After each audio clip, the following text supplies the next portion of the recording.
Hello everyone, চলে এসেছি নতুন একটা ভিডিও নিয়ে। তো আমার বর দেখো এখানে তোমাদের সবাইকে হাই করে দিচ্ছে। তোমরা কেমন আছো সবাই? আশা করি সবাই খুব ভালো আছো, আর আমরাও খুব খুব খুব ভালো আছি। আর আমরা রোজ দিনই কোথাও না কোথাও বেড়াতে যাচ্ছি। অ্যাকচুয়ালি আমার হাজব্যান্ডের কাজের সূত্রে আমরা এখন কাঁচরাপাড়ায় শিফট করেছি। তো এখানে যে আশেপাশে মেলাগুলো হচ্ছিল, রথযাত্রার মেলা, সেখানে গেছিলাম। এটা হচ্ছে হালি শহরের রথের মেলা, হালি শহরের রথতলা রথের মেলা। তো এটা হচ্ছে মন্দিরের মানে এন্ট্রি গেট। এই দিয়ে আমরা মন্দিরের দিকে এগিয়ে যাচ্ছিলাম। এই যে মন্দিরটা তোমরা দেখতে পাচ্ছ, এটা হচ্ছে ওই মানে ওই দক্ষিণেশ্বর মন্দিরের মানে আদলে তৈরি আর কি মন্দিরটা।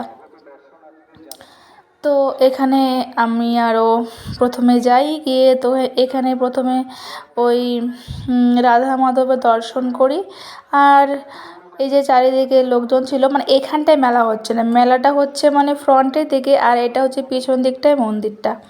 তো সেটাও তোমাদের সাথে পরে দেখাচ্ছি। এই যে পুরো এটা মন্দির চত্বর ফাঁকাই ছিল, মানে সোজা রথ থেকে উল্টো রথ পর্যন্ত ওখানে টানা 8 দিন মেলা থাকে। তো আমরা ওই তার মাঝামাঝি একটা দিন গিয়েছিলাম, মানে উল্টো রথের 2 দিন আগে আমরা গিয়েছিলাম। তো এখানে মন্দিরে পুজো হচ্ছিল।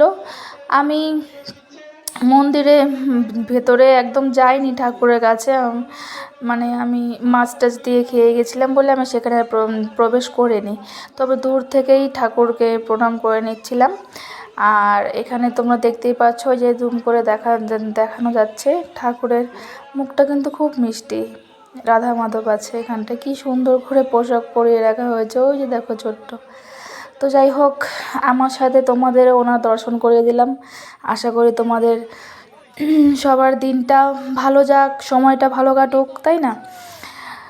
তো এবার আমরা ওখান থেকে বেরিয়ে এসে মেইন যে মেলা সেখানে ঢুকেছিলাম। তো এখানে ঢুকতেই তো ছোটোবেলার কথা মনে পড়ে যাচ্ছিল। নাগরদোলা, তারপরে এখানে আরও নানান দোকান আসে।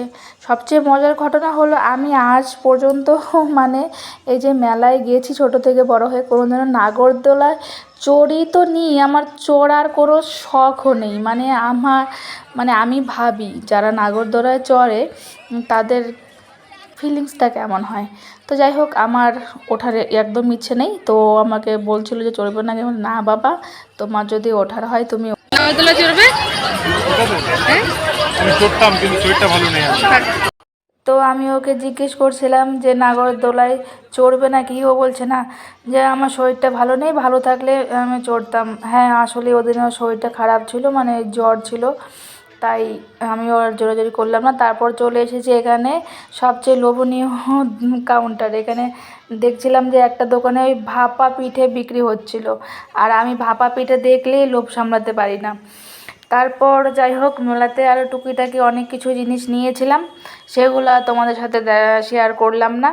তারপর অনেক কিছু বলতে সেদিন বেশি কিছু খাইনি মেলায়, ওই জিলিপি খেয়েছিলাম অল্প, আর ভাপা পিঠে খেয়েছিলাম। তারপর পাঁপড় খেতে খেতে বাড়িতে চলে এসেছিলাম। রথের মেলাতে গিয়ে পাঁপড় আর জিলিপি খাবো না, এটা কখনো হয়? এগুলো